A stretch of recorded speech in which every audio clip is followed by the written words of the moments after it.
तुम्हारी जय तुम्हारी विश्वविद्यालय इलाहाबाद। जय जय तुम्हारी विश्वविद्यालय इलाहाबाद। ज्ञान उद्गम ज्ञान संगम ज्ञान के इतिहास। ज्ञान उद्गम ज्ञान संगम ज्ञान के इतिहास। शत शत नमन है विश्वविद्यालय इलाहाबाद। सुंदरम सत्यम शिवम अवधारणा।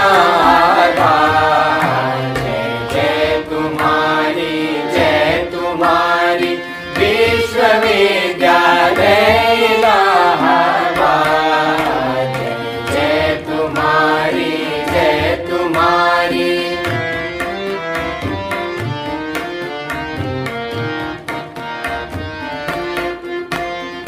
ज्ञान और विज्ञान का वर्धन तुम्हारा कर।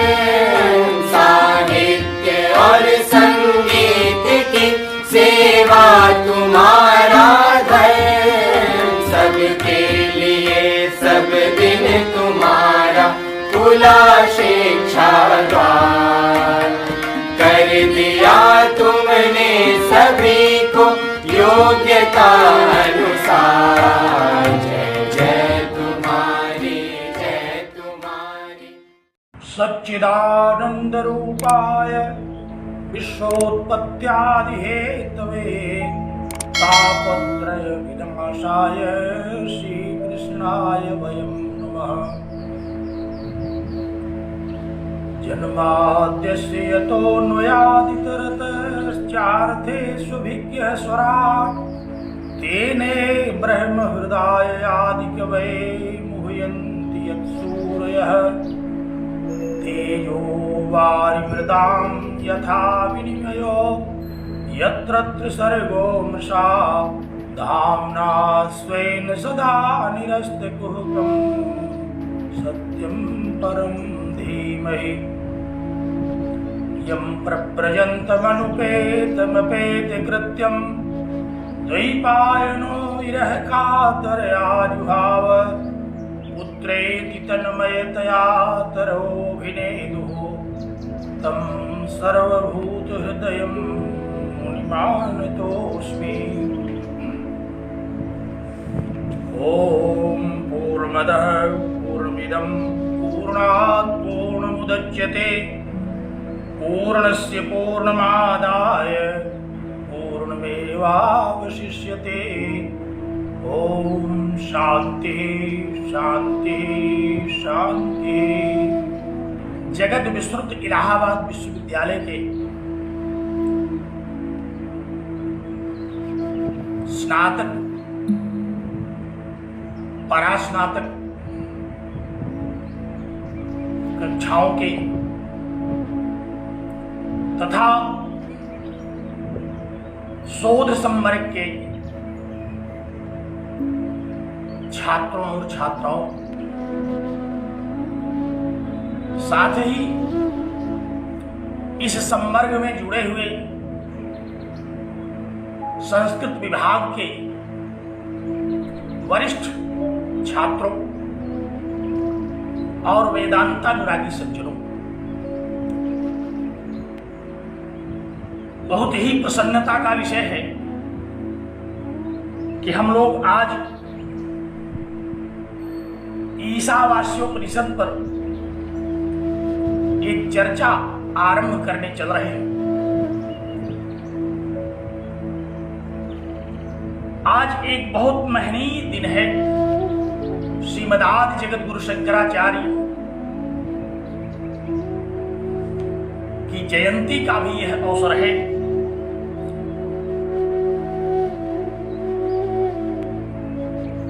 ऐसे महनीय अवसर पर हम लोग इस कार्य को आरंभ करने चल रहे हैं। यह एक बहुत ही दुर्लभ संयोग है।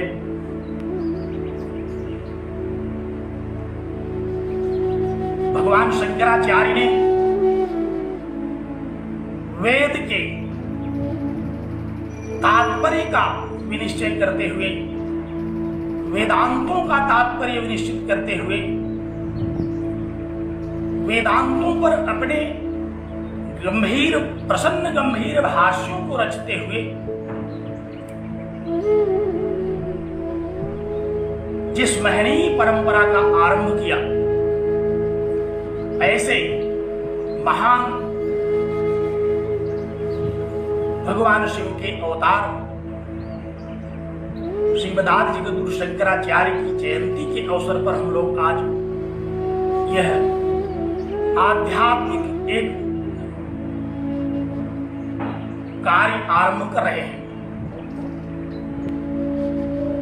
निश्चित ही भगवान शिव की, भगवान शंकराचार्य की कृपा हम लोगों पर है।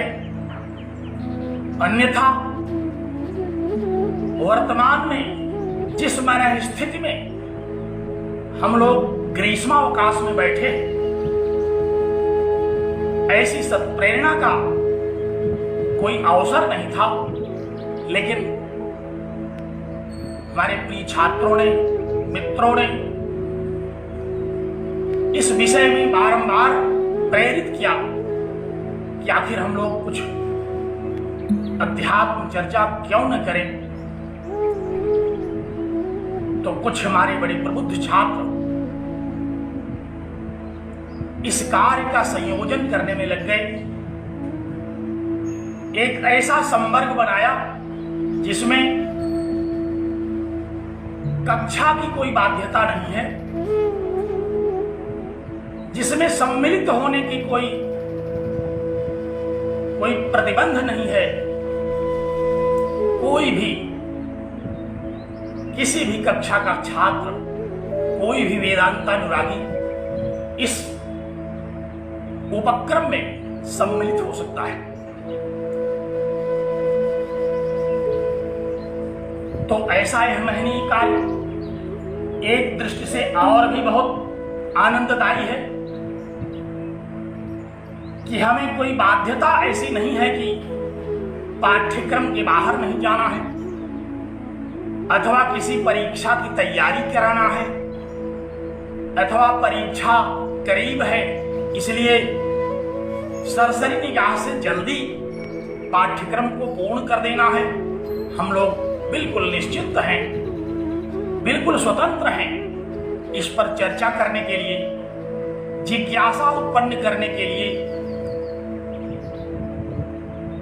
और इस महनीय शास्त्र पर विवेचना करने के लिए।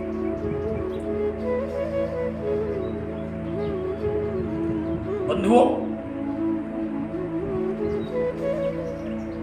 सबसे महनीय तो यह अवसर इसलिए भी मिला कि सबसे पहले हम लोगों ने ईशावास्य उपनिषद की चर्चा आरंभ की। आपको भली भांति अवगत है कि यह बहुत ही गूढ़ शास्त्र है, बहुत ही गंभीर प्रतिपाद्य विषय है। इसका हम जैसे छात्रों के लिए, हम जैसे सामान्य मति के व्यक्तियों के लिए यह कार्य बड़ा ही दुरूह है, लेकिन इस दुरूह कार्य को भी हम अपने छात्रों के साथ करने में कोई संकोच नहीं करते। जो भी हमारी समझ में आया, जो भी हम लोग अपने पंडित प्रकांड गुरुजनों से हम लोगों ने जो सुना है, जो कुछ अध्ययन किया है और जो कुछ समझा है, उसके आधार पर यह चर्चा हम लोग आरंभ करते हैं। निश्चय ही यह सारी की सारी चर्चा करने में हमारा केवल इतना योगदान है कि आप लोगों के साथ बैठ करके मैं अपनी वाणी को पवित्र करने का यह एक अवसर प्राप्त कर रहा हूं। अन्यथा मेरे द्वारा जो भी कुछ कहा जाएगा वह पूर्वाचार्यों के द्वारा कहा जा चुका है। विशेष रूप से शांकर मत के अनुसार और विशिष्टाद्वैत के अनुसार मैं इस उपनिषद की चर्चा करूंगा। स्थान स्थान पर आचार्यों के द्वारा कहे गए विषयों को उद्धृत करूंगा। जो भी कुछ कहूंगा उसका मूल कहीं न कहीं उपस्थित होगा। मेरा अपना कोई ऐसा प्रौढ़ ज्ञान नहीं है कि मैं इस महनीय शास्त्र के विषय में अपना कोई अभिमत दे सकूं। ना मूलम लिख्यते किंचित, इस परंपरा के अनुसार कहीं भगवान शंकराचार्य के भाष्य पर, कहीं भगवान श्री रामानुजाचार्य के भाष्य पर, कहीं जगत गुरु रामभद्राचार्य जी के भाष्यों पर आधारित हमारा यह प्रवचन, हमारा यह व्याख्यान, हमारी यह बातचीत आप लोगों के साथ होगी।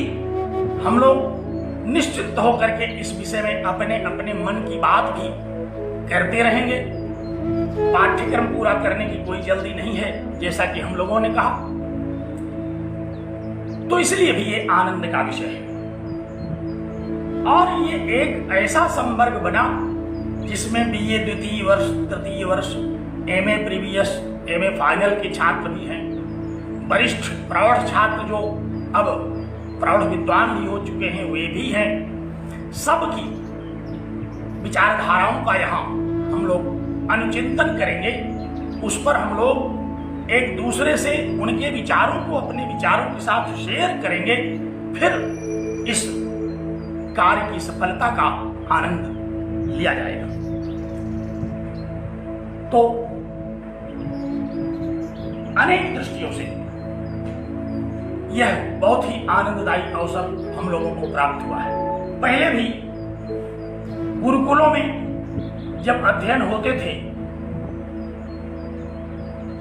तो शिक्षक प्रारंभिक कक्षाओं से लेकर के उच्च कक्षाओं तक के सभी छात्रों को एक साथ बैठा करके चर्चा करते थे। यद्यपि वे शिक्षक बड़े महनीय, बहुत बड़े ज्ञानी हुआ करते थे, यहां वो बात कहां, लेकिन यह एक अवसर ऐसा है कि भी ये तृतीय वर्ष के छात्र जो कि प्रायः इस उपनिषद को पढ़ भी चुके हैं, उनमें बहुत सारी जिज्ञासाएं थी। हम लोग उनका समाधान करेंगे, उनको लाभ होगा। बीए कर चुकने वाले जो परास्नातक कक्षा के छात्र हैं, बीए के समय उनकी जो जिज्ञासाएं रह गई थी, हम लोग उन पर भी चर्चा करेंगे, उनका भी लाभ होगा। और जो प्रौढ़ छात्र हैं जो कि शोध कार्य में लगे हुए हैं अथवा शोध संपन्न करके अध्यापन कार्य में लगे हैं, उनके भी साथ हम लोग इस बहुमूल्य चर्चा को करके बहुत ही आनंदित होंगे।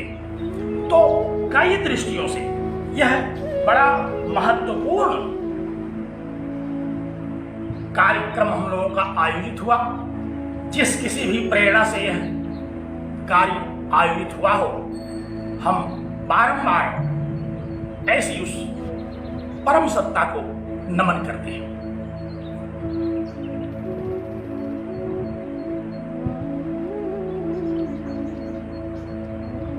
ईशावास्य उपनिषद का,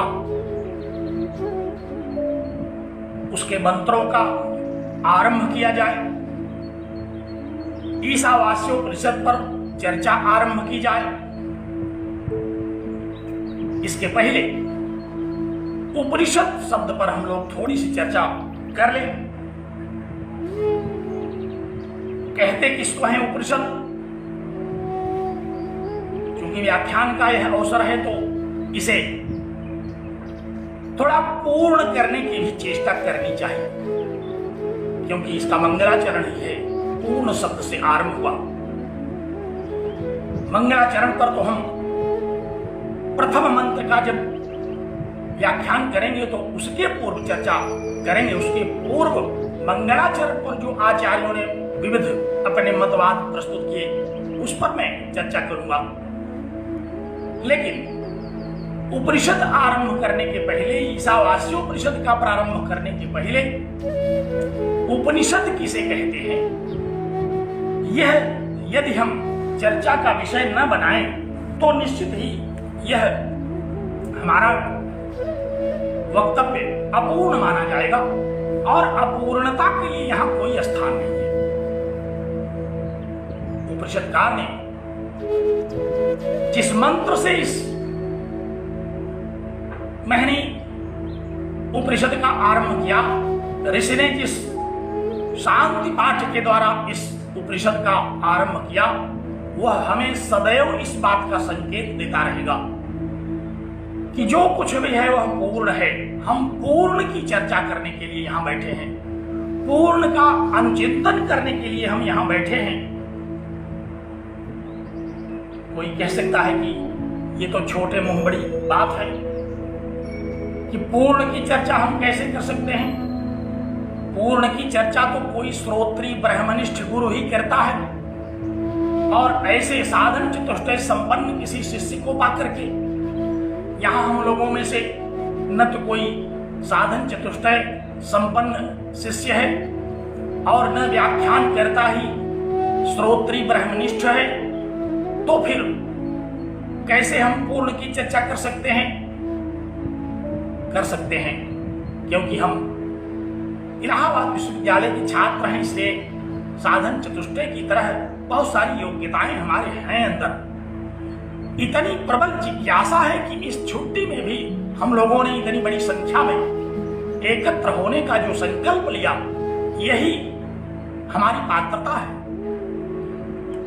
उपनिषद जैसा विषय जिसको प्रायः लोग कहते हैं कि ये बड़ा नीरस है, इसमें कोई आनंद नहीं आएगा, इसको भी पढ़ने के लिए, इसको भी सुनने के लिए, इस पर जिज्ञासा उपस्थित करने के लिए जो जिज्ञासु हम लोग यहाँ एकत्र हुए हैं, यह उनकी पात्रता का ही तो लक्षण है। इसलिए साधन चतुष्टय भगवान शंकराचार्य के द्वारा बताए गए साधन चतुष्टय से भले संपन्न वो नहीं है, लेकिन उनके अंदर, उनके मन में, उनकी इच्छा शक्ति, उनकी जिज्ञासा तो निश्चित ही प्रौढ़ है कि उन्होंने इस गंभीर शास्त्र पर बड़ी प्रसन्नता से बैठ करके चिंतन करना स्वीकार किया। चाहते तो अन्य कोई मनोरंजन का काम शुरू कर लेते, लेकिन यहाँ सब लोग एकत्र हैं, तो इसलिए पात्रता तो सभी श्रोताओं में है।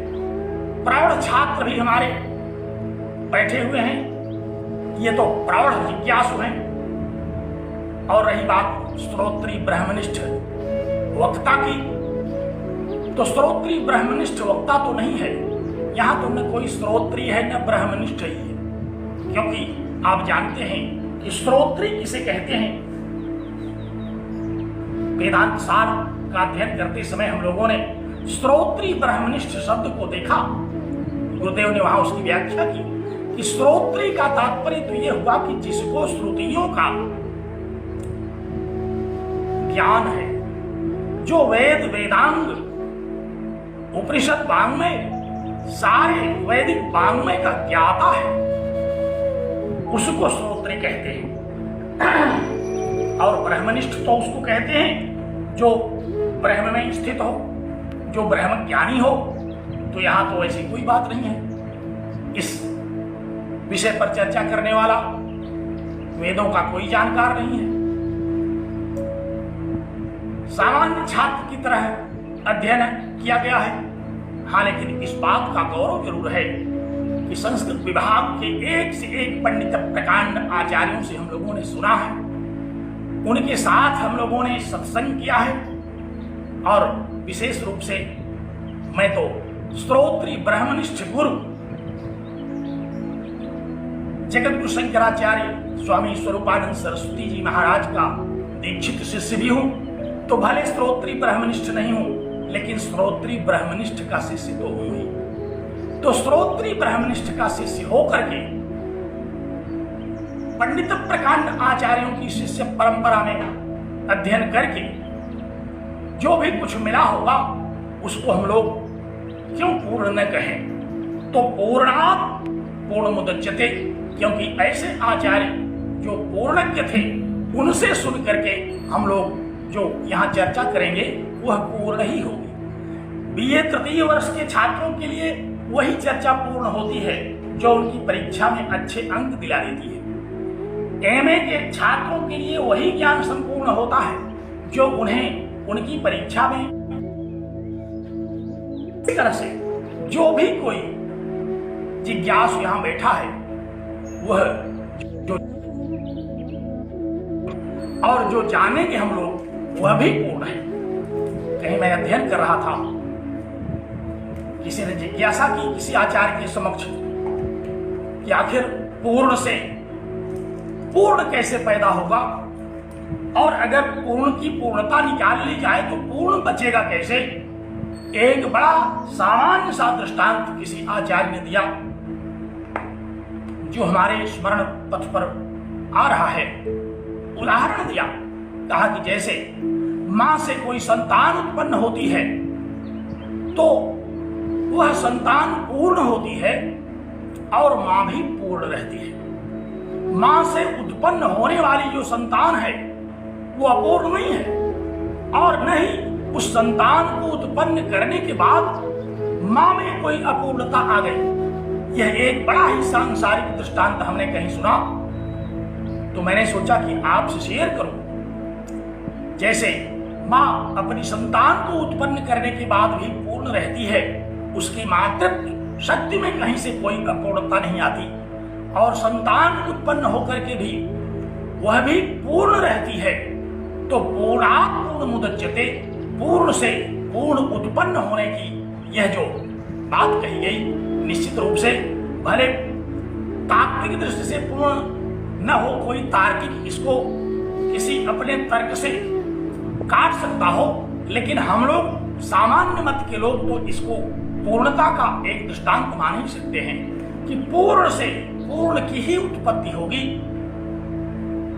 तो जो श्रुति है वो पूर्ण है, श्रुति का जो निश्चय है, जो अंत है, उसका जो वेदांत है वह भी पूर्ण है, और उससे हम लोग जो कुछ सुनते हैं समझते हैं वो भी पूर्ण है, और उत्तरोत्तर पूर्णता की ओर हमारी गतिविधि चलती रहती है।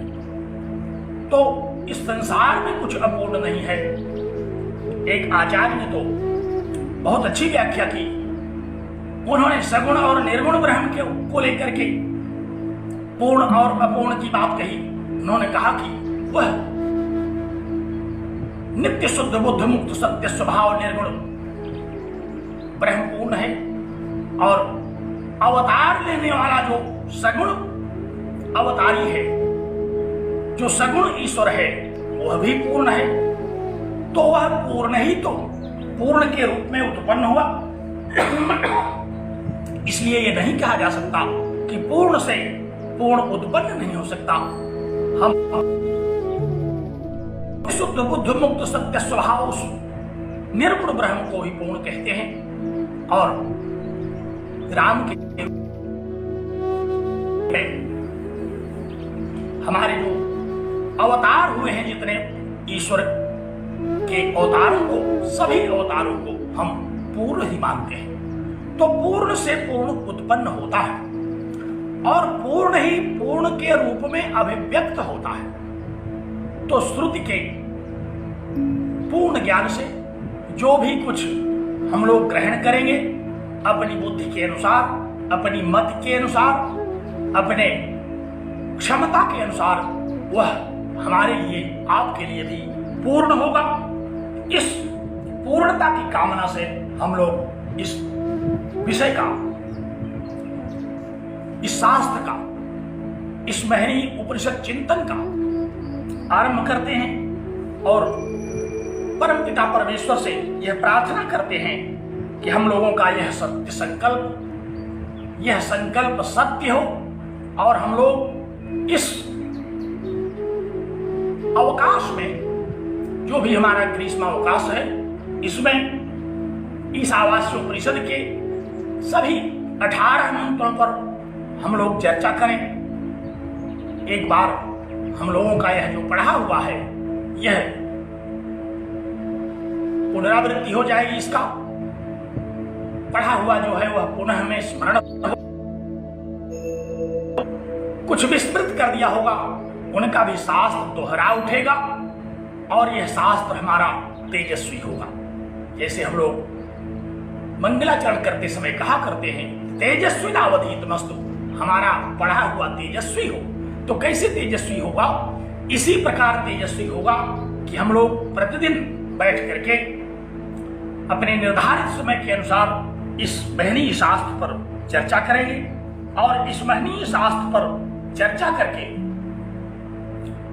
अपनी जिज्ञासाओं को समाहित करेंगे, उनका समाधान करेंगे। यह भी एक बहुत आनंद का विषय है।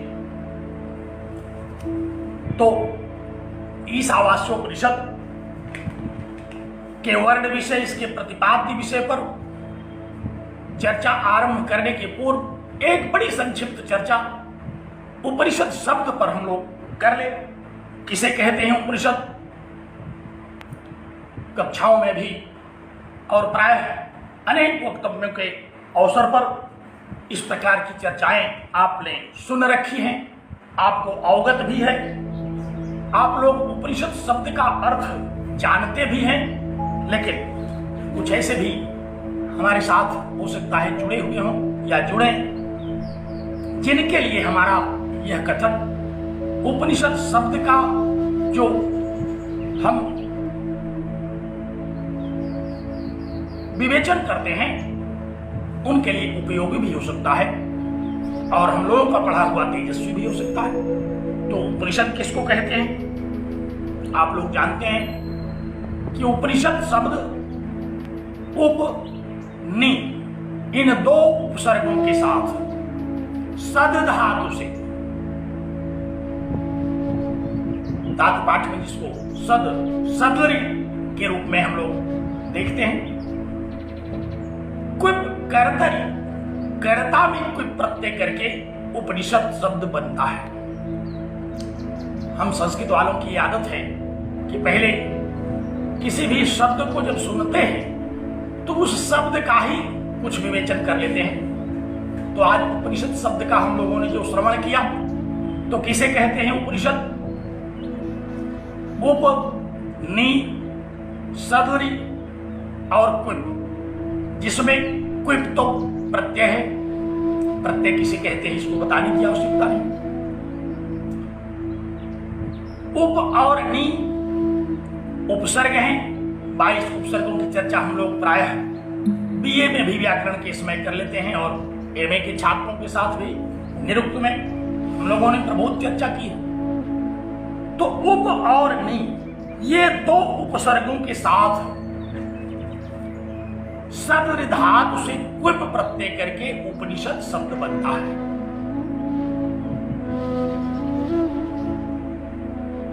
क्या तात्पर्य हुआ इस उपनिषद शब्द का?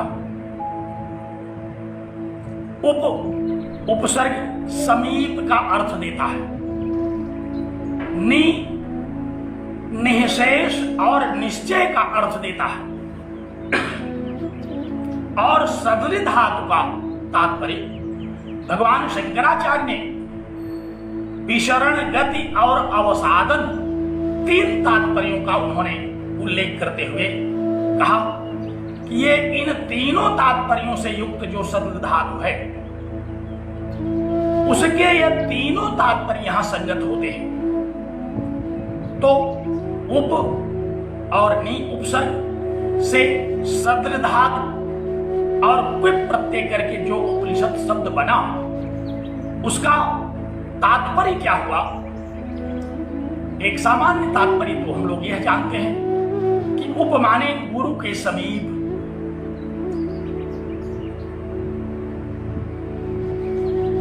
श्रोत्री ब्रह्मनिष्ठ गुरु के समीप बैठ करके, सद धातु का अर्थ बैठना भी होता है, बैठ करके इन शास्त्रों का, इन महनीय ग्रंथों का, इस तत्व का जब अनुशीलन करते हैं, जब विचार करते हैं, जब चिंतन करते हैं, तो जो चिंतन से उद्भूत जो ज्ञान उत्पन्न होता है उससे क्या होता है? कहा कि विशरण, उससे विनाश होता है। किसका विनाश होता है? अज्ञान का।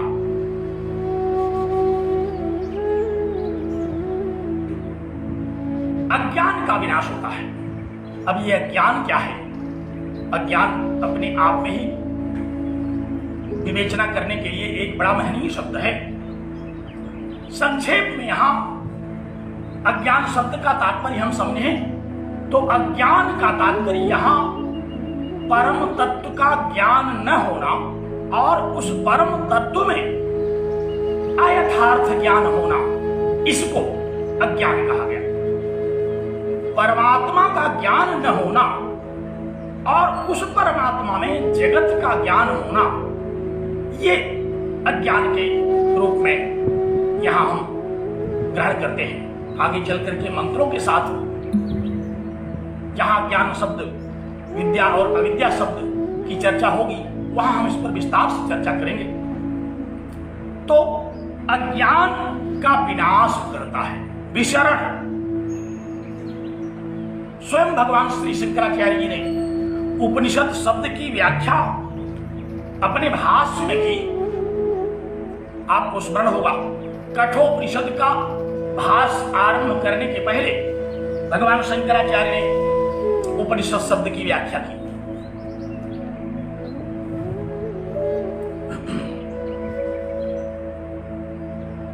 मुंडकोपनिषद का भाष्य आरंभ करने के पहले भी भगवान शंकराचार्य ने उपनिषद इस पद का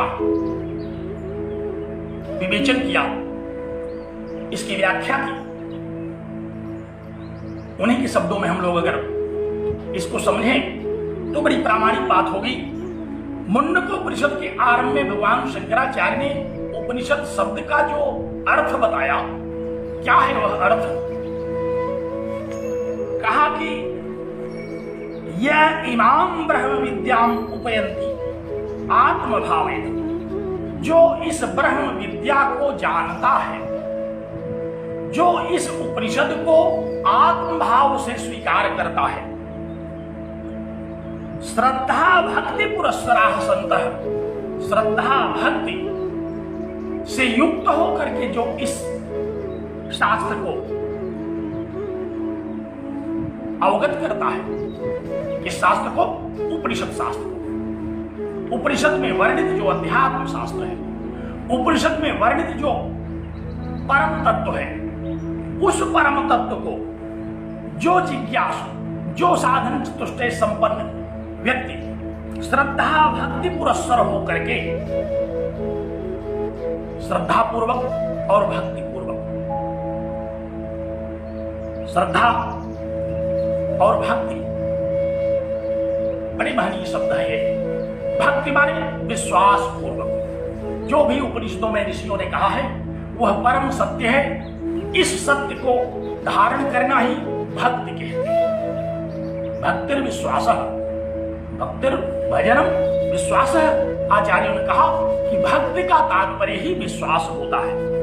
और श्रद्धा भाव से जब हम इस शास्त्र का ग्रहण करते हैं तो क्या होता है, क्या लाभ है इसका, फल क्या है इस शास्त्र का? कहा कि तेषाम, ऐसे उपनिषद वर्णित आत्म तत्व का, परमात्म तत्व का ज्ञान करने वालों का गर्भ जन्म जरा रोगाद्यनर्थ भोगम निशातयति। कहा कि गर्भ में बारंबार आना अर्थात जन्म लेना, न जाने कितने जन्म धारण करता है जीव। और जन्म और मृत्यु ये दो ऐसी घटनाएं हैं कि जो व्यक्ति को दुख की पराकाष्ठा पर पहुंचाती है। और गर्भ इत्यादि का जो वास है उसके दुख का तो कहना ही क्या है। शास्त्रों में उस दुख को भी विस्तार से बताया गया है। तो कहा कि गर्भ जन्म जरा, जरा माने वृद्धावस्था, वृद्धों की जो दुखमय अवस्था होती है, ऐसे जन्म मृत्यु जरा आदि जो दुख हैं, इस अनर्थ पूगम, यह जो अनर्थ का ढेर है, पूगम माने जो ढेर है, उसको ये शास्त्र नष्ट कर देता है। अनर्थ के ढेर को नष्ट करने वाला यह जो उपनिषद शास्त्र है, भगवान शंकराचार्य के शब्दों में हम लोगों ने सुना। उन्होंने उपनिषद शब्द का क्या अर्थ बताया? यही अर्थ है कि उपनिषद शब्द, उपनिषद वांग्मय में वर्णित जो तत्व है, उस तत्व का ज्ञान कर लेने पर जो जिज्ञासु इस तत्व का ज्ञान कर लेता है, तेषाम गर्भ जन्म जरा रोगाद्यनर्थ भूगम, उसका जो गर्भवास का महत दुख है, जन्म और मृत्यु का जो महत दुख है, और त्रिविध दुख का जो एक ढेर है, उस ढेर का निशातयति, निश्चित रूप से शातयति माने उसका विनाश कर देता है यह ज्ञान। नितराम शातयति, समग्र रूप से यह उपनिषद का ज्ञान गर्भ जन्म मृत्यु जरा दैहिक दैविक भौतिक इन समग्र दुखों को यह नष्ट कर देता है। तो पहला तात्पर्य सदृ धातु का जो विशरण लिया, नष्ट करना, तो क्या नष्ट करता है यह अनर्थ का जो समूह है, जन्म और मृत्यु जरा दैहिक दैविक भौतिक ताप, यही तो अनर्थ के ढेर हैं। हम लोग आजकल क्यों डर के मारे डूब के पड़े हुए हैं घर में मृत्यु के भय से? हम जानते हैं इस बात को कि जन्म और मृत्यु ये दोनों अवश्यंभावी तत्व हैं, लेकिन ऐसे एक रोग का उपक्रम चल रहा है कि सारी संस्थाओं को बंद करके, देश प्रदेश की सारी गतिविधियों को बंद करके सब लोग आत्म सुरक्षा में अपने घरों में पड़े हुए हैं। तो आत्म सुरक्षा बहुत बड़ी चीज है, मृत्यु का भय बहुत बड़ा भय है। तो यह वेदांत तत्व जो है, यह उपनिषद तत्व क्या करता है? यह दुख का, जन्म जरा मृत्यु, इन सब का कारण जो है अज्ञान, उस अज्ञान का विनाश कर देता है। इन सब का कारण क्या है? जन्म जरा मृत्यु इत्यादि का कारण क्या है? इस सब का कारण है अज्ञान। आगे हम लोग जहां ज्ञानम च अज्ञानम च इस पर चर्चा करेंगे, वहां अज्ञान पर विस्तार से चर्चा करेंगे। यहां तो केवल हम उपनिषद शब्द का जो शब्दार्थ है उस पर चर्चा कर रहे हैं। तो भगवान शंकराचार्य ने कहा कि यह जो उपनिषद तत्व है, उपनिषद तत्व में वर्णित जो परम तत्व है, इसका ज्ञान क्या करता है? जन्मादि दुख से बचा लेता है। और गति, सदृ धातु का दूसरा तात्पर्य क्या बताया? कहा गति। तो गति से क्या तात्पर्य? यहां कहा कि परम वा ब्रह्म गमयति, जो पर ब्रह्म का ज्ञान करा देता है, जो पर ब्रह्म की अनुभूति करा देता है, जो पर ब्रह्म का अपरोक्ष अनुभव करा देता है। यह सदृ धातु का जो दूसरा तात्पर्य बताया, विशरण गति, विशरण से अज्ञान का विनाश,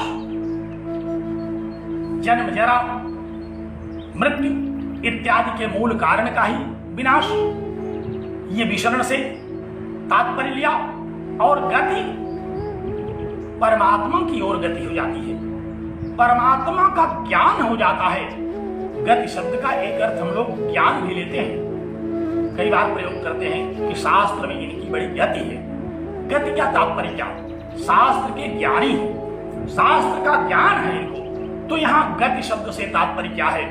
इस वेदांत शास्त्र का जो ज्ञान है वह पर ब्रह्म को प्राप्त कराता है, पर ब्रह्म के यथार्थ अनुभव को कराता है, पर ब्रह्म के अपरोक्ष ज्ञान को कराता है।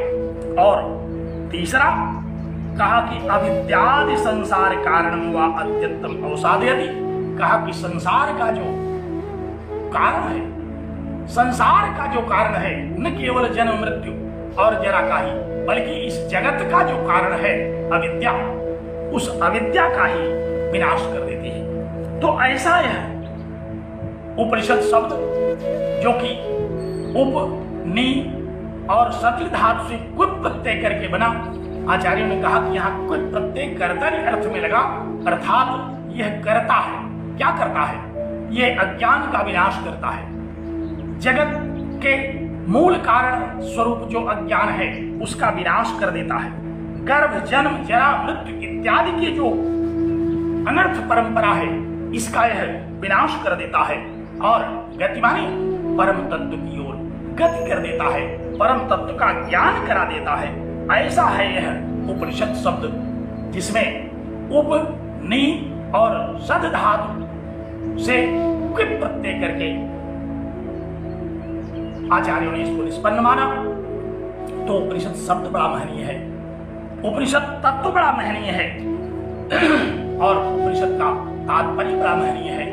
ये उपनिषद वाङ्मय है,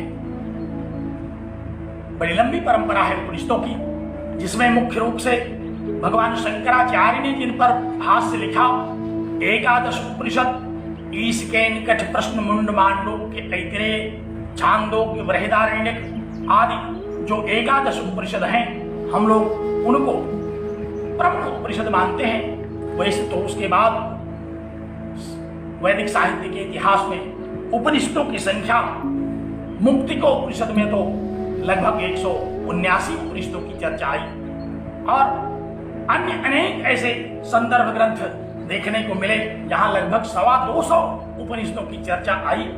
ये उपनिषद संख्या में बढ़ते चले गए। क्यों बढ़ते चले गए? क्योंकि परवर्ती काल में शाक्त परंपरा के, शैव परंपरा के, वैष्णव परंपरा के जो मतवाद हुए, उन मतवादों ने अपने आध्यात्मिक वाङ्मय को अभिवृद्ध करने के लिए, उसको बढ़ाने के लिए उपनिषदों की रचना की, उपनिषदों का, उपनिषद वाङ्मय का उपदेश किया। तो उपनिषदों की संख्या बढ़ती चली गई। वैष्णव आचार्यों ने वैष्णव मतवाद से संबंधित उपनिषदों का और शाक्त के मतवाद के आचार्यों ने तत्संबंधी उपनिषदों का और शैव से संबंधित सिद्धांत का मानने वाला जो मतवाद था, उसने शैव संबंधी उपनिषदों का जो विवेचन किया, जो उल्लेख किया, उससे उपनिषदों की संख्या बढ़ती चली गई और उसकी संख्या आज संस्कृत साहित्य के, वैदिक साहित्य के इतिहासों में जब हम लोग दृष्टिपात करते हैं तो लगभग 223 उपनिषदों की चर्चा हमको मिलती है। लेकिन हम आज यहाँ जिस उपनिषद की चर्चा कर रहे हैं, ईशावास्य उपनिषद की, यह उपनिषद एकादश प्रमुख उपनिषदों में से है। न केवल एकादश प्रमुख उपनिषदों में, बल्कि एकादश प्रमुख उपनिषदों में भी जब हम गणना करते हैं तो सर्वप्रथम इसका नाम कनिष्ठिकाधिष्ठित हो जाता है। ईश के निकट प्रश्न, तो सबसे पहले ईशोपनिषद की हम चर्चा करते हैं। तो ऐसा यह उपनिषद वाङ्मय है। ऐसे इस उपनिषद वाङ्मय को पढ़ करके, इसका अध्ययन करके, इसका चिंतन करके, इसका अनुचिंतन करके, इसका ज्ञान करके जिज्ञासु को, ज्ञानी को क्या होता है? कहा उसका त्रिविध दुख नष्ट हो जाता है। जन्म, जरा, रोग, व्याधि, मृत्यु, इसका जो परम कारण है वही नष्ट हो जाता है। कहने का तात्पर्य है कि जब जन्म, जरा इत्यादि का कारण नष्ट हो जाएगा, जब इस जगत के मूल कारण का ही विनाश हो जाएगा और परम तत्व परमात्मा की ही प्राप्ति होगी इस महनीय ज्ञान से, तो उपनिषद शब्द का शब्दार्थ हुआ पूर्ण ज्ञान। फिर हम लोग पूर्ण शब्द की ओर आए। यह पूर्ण ज्ञान है।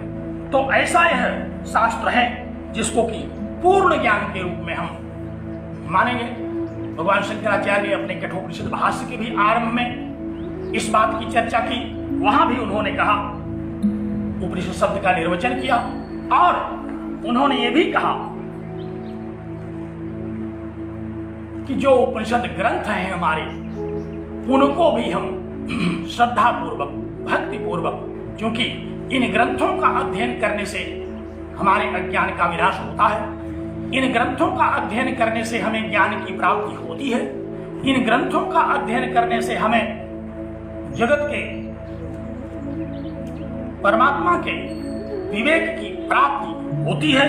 इसलिए इन उपनिषदों को भी हम उसी श्रेणी में रखते हैं। जो उपनिषद ग्रंथ हैं क्योंकि व्यवहार की दृष्टि से हम इनको भी कहते हैं कि उपनिषदम अधिमहे, उपनिषद का अध्ययन कर रहे हैं, उपनिषदम अध्यापयामः, उपनिषद का हम अध्यापन कर रहे हैं। तो उपनिषद का अध्यापन करना, उपनिषद का अध्ययन करना, इन दोनों में हम क्या करते हैं?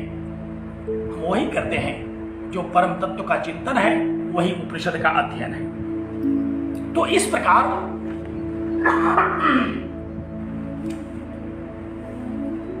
उपनिषद शब्द बहुत ही महनीय शब्द है, उपनिषद अर्थ बहुत ही महनीय अर्थ है। ऐसे उपनिषद वाङ्मय में हम लोग प्रवेश कर रहे हैं। उपनिषद शब्द का तात्पर्य ही यह हुआ क्या कि पूर्ण ज्ञान। हम पूर्ण ज्ञान की ओर अग्रसर हो रहे हैं। अभी जो ज्ञान है हमें, निश्चित रूप से वह पूर्ण ज्ञान नहीं है। हम पूर्ण ज्ञान की ओर अग्रसर होंगे, क्योंकि हमारा ज्ञान किसी बड़े ज्ञानी के द्वारा बाधित कर दिया जाता है, बड़े विद्वानों के द्वारा छोटे विद्वानों के ज्ञान को अभिभूत कर दिया जाता है। तो विद्या और अविद्या, ये जो दो शब्द हैं, हम लोग उपनिषद शब्द को विद्या कहते हैं, उपनिषद को हम ब्रह्म विद्या कहते हैं। जो ब्रह्म का ज्ञान कराता है, जो ब्रह्म का बोध कराता है, ऐसा यह उपनिषद शब्द है। आपको स्मरण होगा, इसी को हम वेदांत भी कहते हैं।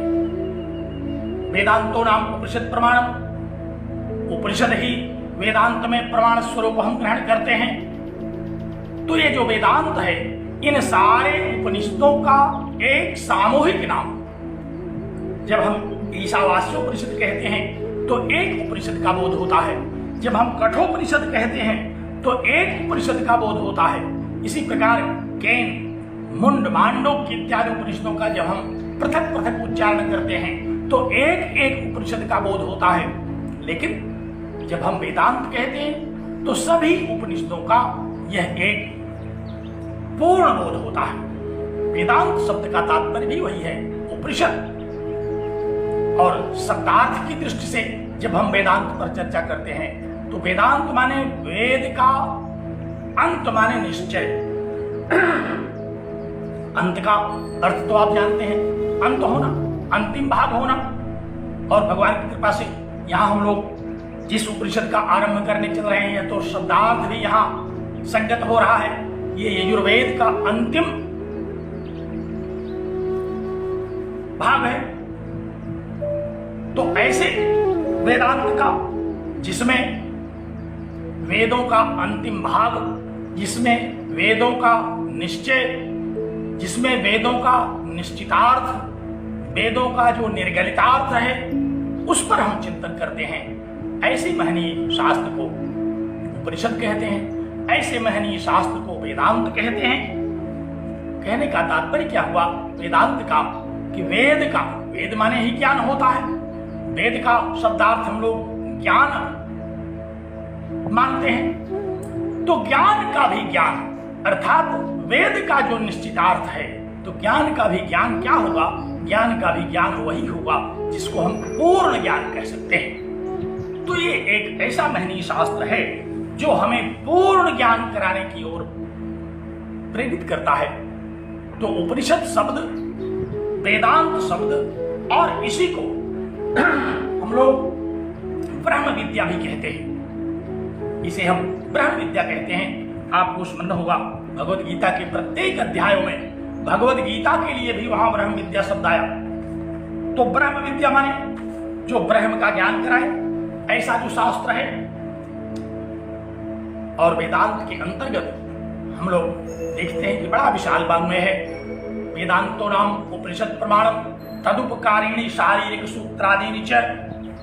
आप लोग जानते हैं कि वेदांत माने सारे उपनिषद, ब्रह्म सूत्र और श्रीमद् भगवद गीता, इन सब का जो एक समूह है, इन सब का जो एक इनकी समष्टि है, इनका जो संग्रह है, इन सब को हम वेदांत शब्द के द्वारा अभिहित करते हैं। इसे ही ब्रह्म विद्या कहते हैं, इसे ही उपनिषद कहते हैं। तो ऐसे महनीय शास्त्र का हम यहाँ आज अध्ययन आरंभ कर रहे हैं। ऐसे महनीय शास्त्र को जो भी कुछ हम समझेंगे वह हमें इस उपनिषद शब्द के तात्पर्यार्थ को अवगत कराने में आगे बढ़ाएगा, हमारे ज्ञान को पूर्ण करने में हमें उपयोगी होगा।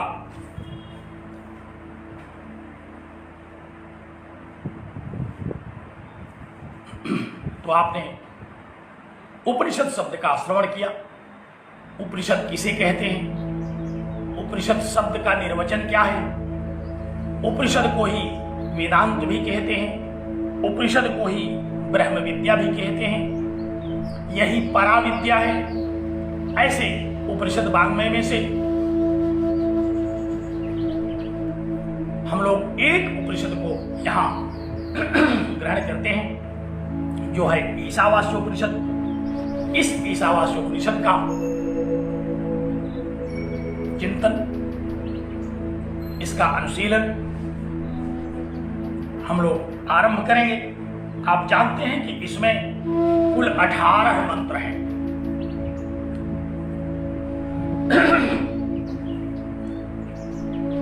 लगातार बोलने की इधर कई दिनों से आदत छूटती जा रही है। 1-2 दिन में हम लोग फिर आ जाएंगे अपने पुराने फॉर्म में।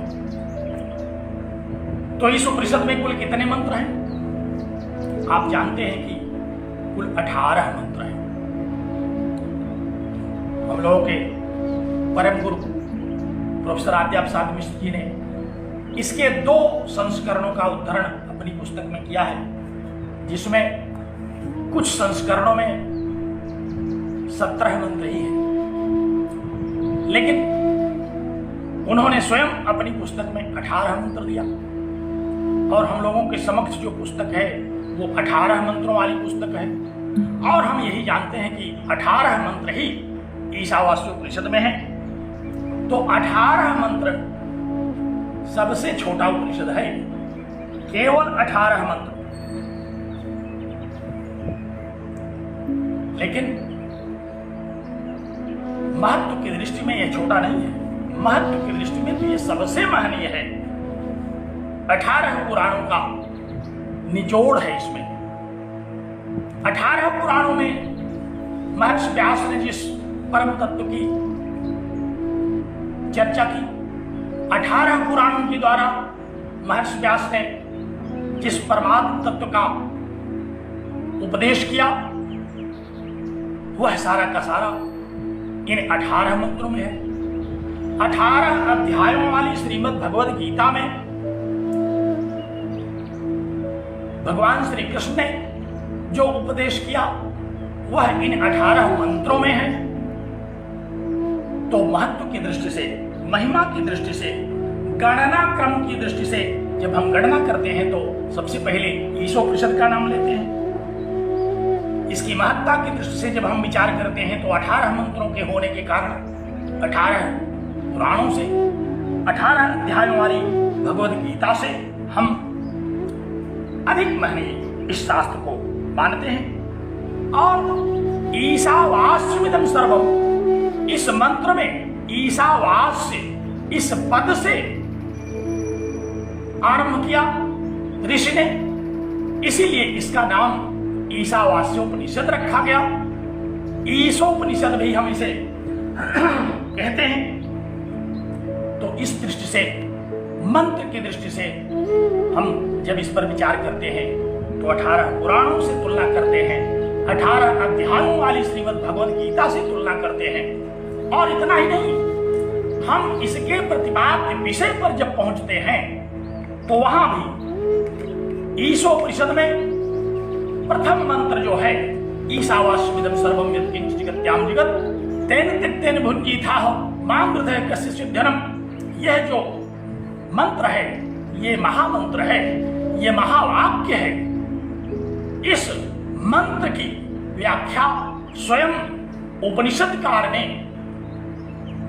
3रे मंत्र से आरंभ करके 8वें मंत्र तक किया। तो परमात्मा का, परमात्मा के स्वरूप का, परमात्मा का ज्ञान किस प्रकार से हो, परमात्मा का स्वरूप ज्ञान हम कैसे करें, इसकी व्याख्या उपनिषदकार ने स्वयं तृतीय मंत्र से लेकर के 8वें मंत्र तक किया। तो हम यह देखते हैं कि इसमें परमात्म तत्व के स्वरूप का चिंतन किया गया, ज्ञान स्वरूप परमात्मा का चिंतन किया गया। एक बात मैं यहां जरूर कहना चाहूंगा कि ज्ञान जो है वह परमात्मा का स्वरूप है। सत्यम ज्ञानमनंतम ब्रह्म जब हम स्तुति वाक्य को कहते हैं तो ब्रह्म की ये स्वरूप है, सत्य स्वरूप ब्रह्म है, ज्ञान स्वरूप ब्रह्म है, अनंत स्वरूप ब्रह्म है। ज्ञान ब्रह्म से उत्पन्न नहीं हुआ। ध्यान रखिए इस विषय का, ज्ञान किसी से उत्पन्न नहीं होता, बल्कि ये परमात्मा का अपना स्वरूप है। आचार्य ने इस पर बड़ा ही गंभीर विवेचन किया।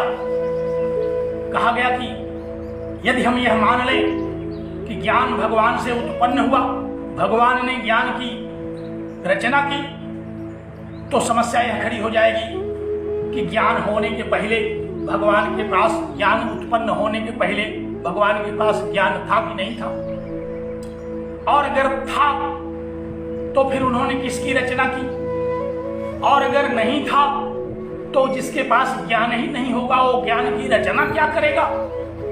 दोनों दृष्टियों से हम लोग इस विषय पर बड़े गंभीर चिंतन करते हैं, पढ़ते हैं, सुनते हैं आचार्यों से कि ज्ञान जो है ये उपनिषद तत्व में वर्णित जो ज्ञान है, परमात्मा तत्व का जो ज्ञान है, ये परमात्मा का ज्ञान अर्थात परमात्मा से संबंधित ज्ञान नहीं है, बल्कि ये ज्ञान स्वरूप परमात्मा का विवेचन है। तो बहुत ही महनीय उपनिषद है जिसमें परमात्मा के स्वरूप का प्रथम मंत्र में ही ईशावास्यमिदं सर्वम से उल्लेख आरंभ किया गया, और तीसरे मंत्र से लेकर के 8वें मंत्र तक इस परमात्मा के स्वरूप का निरूपण किया गया। परमात्मा को कैसे समझेंगे हम, कैसे परमात्मा का ज्ञान करेंगे।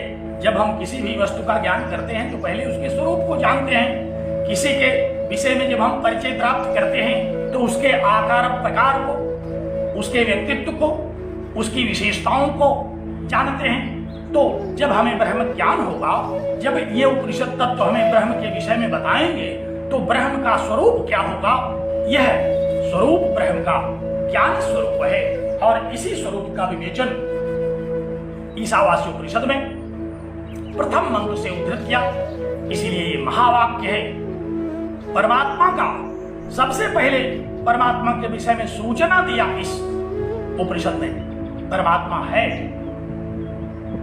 क्या है परमात्मा, इसी मंत्र की विवेचना करते हुए मैंने देखा है श्रीमद् भागवत में कहा क्या है परमात्मा। भगवान व्यास ने वहां 8वें स्कंध में 9वें और 10वें श्लोक में, 8वें स्कंध के प्रथम अध्याय के 9वें और 10वें श्लोक में परमात्मा का उन्होंने जो उपदेश आरंभ किया, वहां उन्होंने कहा येन चेतयते विश्वम विश्वम चेतयते नयम यो जागर्ति शयानेस्मिन् नायम तम वेद वेदसः। उन्होंने कहा कि जो इस जगत को चैतन्य कर देता है वो है परमात्मा। जिज्ञासु ने पूछा कि आखिर परमात्मा क्या है। कहा कि जो इस जड़ जगत को चैतन्य करता है। हम लोग देखते हैं ये जगत तो जड़ जगत है, लेकिन इसको चैतन्य कर देता है। ये शरीर हमारा जड़ है, संसार में जो भी दृश्य पदार्थ हैं वे सब जड़ हैं, लेकिन वो परमात्मा क्या करता है, वह येन चेतयते विश्वम, जो समग्र विश्व को चैतन्य कर देता है, जो अपने चैतन्य से समग्र जड़ पदार्थों को भी चैतन्य कर दे। विश्वम चेतयते नयम, लेकिन जिसको ये विश्व चेतन नहीं करता, ये विश्व जिसको चैतन्य नहीं करता, अर्थात ये तो स्वयं जड़ है। जड़ किसी को क्या चैतन्य करेगा, चैतन्य ही किसी जड़ को भी चैतन्य कर देता है। तो जो इस समग्र जड़ जगत को, जड़ जंगम संसार को चेतन कर दे, लेकिन जो इस संसार से चेतन न हो रहा हो, बल्कि जिसका स्वरूप ही चेतन हो, ऐसा जो तत्व है वो है परमात्मा, वह परब्रह्म, वही है वह आत्मा। तो ऐसे आत्म तत्व का विवेचन हमें सर्वप्रथम इस उपनिषद के द्वारा सूचित किया गया। सबसे पहले इस उपनिषद ने कहा कि ईशावास्यमिदं सर्वम्, यह सारा का सारा जगत परमात्मा का स्वरूप है। इस जगत में और कुछ नहीं है। जो आप देख रहे हैं वो जगत नहीं है, बल्कि ये परमात्मा है जिसको आप देख नहीं पा रहे हैं। और यो जागृत शयानेस्मिन्, इस जड़ जगत में जो जागृत है, जो चैतन्य स्वरूप इस जड़ जगत को जो जानता है, लेकिन हम इस परमात्मा को नहीं जान पा रहे हैं। तो ऐसे इस परमात्मा को जान पाने के लिए इस उपनिषद वाङ्मय की रचना ऋषियों ने की। इस उपनिषद वाङ्मय में ऐसे परम तत्व को अवगत कराने की चेष्टा की और इसी ईशावास्य उपनिषद के प्रथम मंत्र को वहां उद्धृत किया। कहा कि थोड़ा सा परिवर्तन किया भगवान व्यास ने कि आत्मावास्यमिदं सर्वं यत् किंचित् जगत्यां जगत् तेन त्यक्तेन भुञ्जीथा मा कृतः कस्य स्युद्धरम्। तो ये उपनिषद, ये ईशावास्य उपनिषद बहुत ही महनीय है। इसके मंत्रों की, एक एक मंत्रों की व्याख्याएं पुराणों में की गई। एक एक मंत्र की व्याख्या श्रीमद् भगवद गीता में की गई। तो सारा का सारा वेदांत क्या है, इस उपनिषद तत्व का विवेचन करता है, जो वही वेदांत तत्व है। तो प्रथम मंत्र के द्वारा हमें सर्वप्रथम परमात्मा की सूचना मिली, क्योंकि वह ज्ञान स्वरूप परमात्मा जो ज्ञान को पैदा नहीं करता, बल्कि जो ज्ञान स्वरूप है, ऐसे परमात्मा तत्व का यहाँ चिंतन प्रथम मंत्र के द्वारा किया गया। और मैंने निवेदन किया कि तीसरे से लेकर के 8वें मंत्र तक इसमें ज्ञान स्वरूप परमात्मा का, अखिल वैदिक वाङ्मय में जिसको हम ज्ञान कांड कहते हैं, उसका विवेचन इसमें मिलता है। और दूसरा मंत्र जो इसका है, कर्म प्रधान, कर्म के विषय में दूसरा मंत्र हमें उपदेश देता है। कर्म करते हुए 100 वर्ष जीना चाहिए। यह जो दूसरा मंत्र है, हमें इसी कर्म की साधना का भगवद गीता में कर्मयोग के रूप में उपदेश किया गया।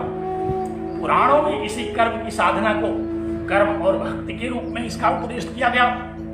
तो द्वितीय जो मंत्र है,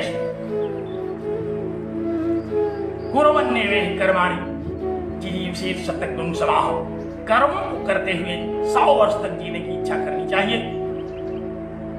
तो दूसरे मंत्र में कर्म की चर्चा आई, और इस कर्म की चर्चा 9वें मंत्र से लेकर के 14वें मंत्र तक इस उपनिषद में विस्तार से की गई।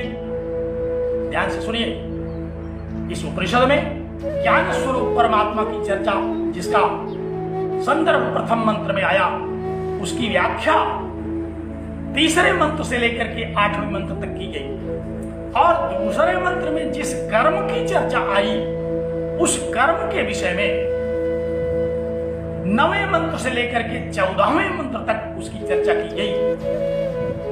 और 15, 16, 17, 18 ये जो 4 मंत्र हैं, इनमें प्रार्थनाओं की चर्चा की गई। यहां भक्ति की चर्चा आई। तो ज्ञान, कर्म और भक्ति की त्रिवेणी है ये उपनिषद, जो ईशावास्य उपनिषद है, जिसकी महनीय चर्चा हम लोग आरंभ कर रहे हैं। इसमें ज्ञान, भक्ति और कर्म, इन तीनों का समावेश है।